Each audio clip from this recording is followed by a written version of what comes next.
What is proscribed is more narrow and more dangerous, actually. Rightly so. Partisan political activity. And now we go to another provision which has, this provision admittedly has resulted in some debate, which states that the armed forces of the Philippines is the protector of the people and the state.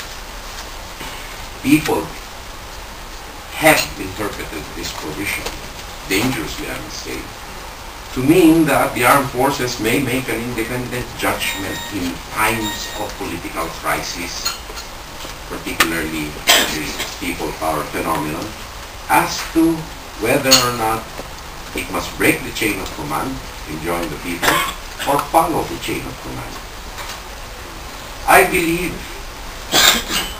that this provision means what it says, that the armed forces is merely there to protect the people of the Republic of the Philippines, to secure its territorial integrity and preserve peace and order.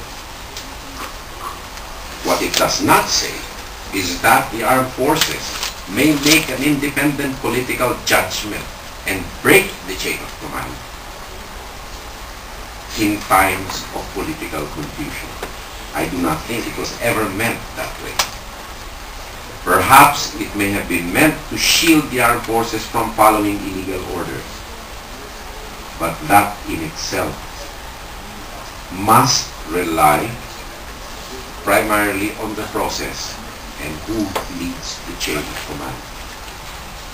For if we interpret this provision to mean that the armed forces and an institution may make that independent judgment, will it stop there?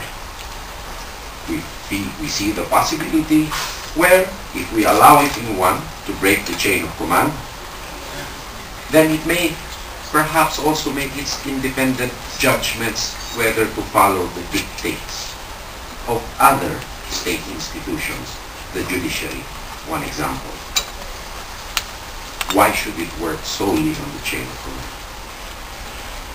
And that chain of command is not merely a process.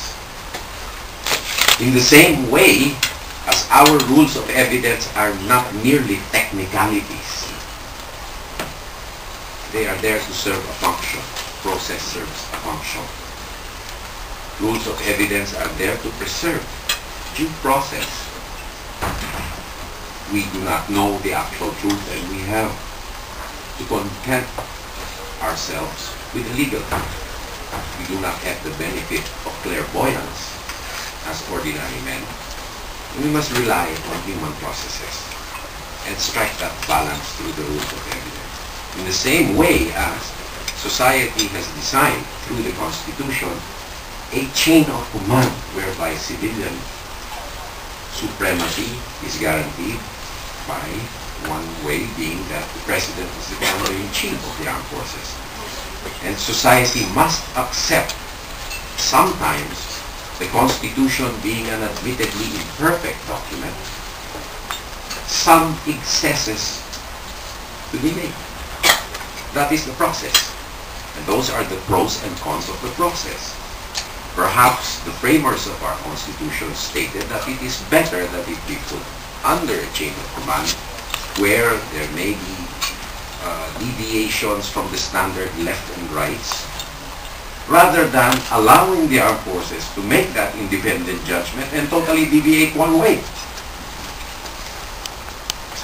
However, being a living document, much of the controversies, much of the problems arising from this provision will come and be solved through decisions of men, of lawyers, and of society as a whole as they come. For us now in the department, some specifics, some commercials as to what we do and what we have done to ensure civilian supremacy. Lately, pursuant to the order of the President, we have, and being cognizant of concerns raised in our department regarding the respect of international humanitarian law and human rights, we have embarked on a review of our doctrines, strategies, tactics in order to see whether or not these as a whole, taken as a whole, promote or violate, we have the tendency to make people violate human rights. I approach the problem with an open mind, without any preset biases, and we will see through the process if such adjustments need to be made. I will not allow, though, the rights of the members of the armed forces to be violated by making one a sacrificial lamb or a guinea pig, because that would be addressing an illegality with another illegality, which does not do anybody any good. Secondly, we have well, of course, who wants to welcome a lawsuit? That's not correct. But we have stated that we respect all the rules, regulations, and judgments promulgated by the courts of the land, particularly the Honorable Supreme Court. In the case of the recent promulgation of the writ of amparo, we have stated we will fully comply with the decisions of the court regarding it. And as a matter of fact, we did not object to the rule. However, we appealed to the court, citing our administrative difficulties in complying with orders of the court, because the original rule gave us only 3 days to comply, and it's a physical impossibility for us to do so, and we are very gratified that the court listened to us and gave us 5 days.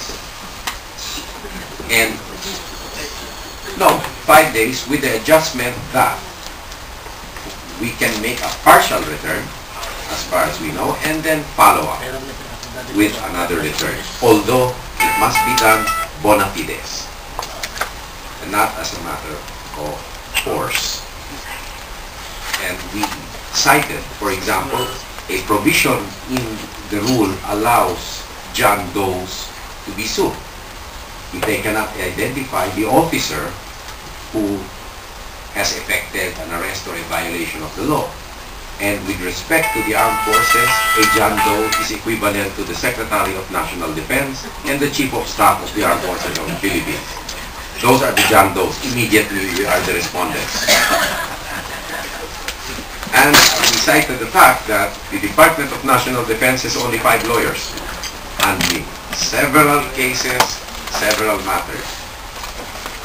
In the Armed Forces of the Philippines, each division, and we have 10 infantry divisions, has only 1 lawyer.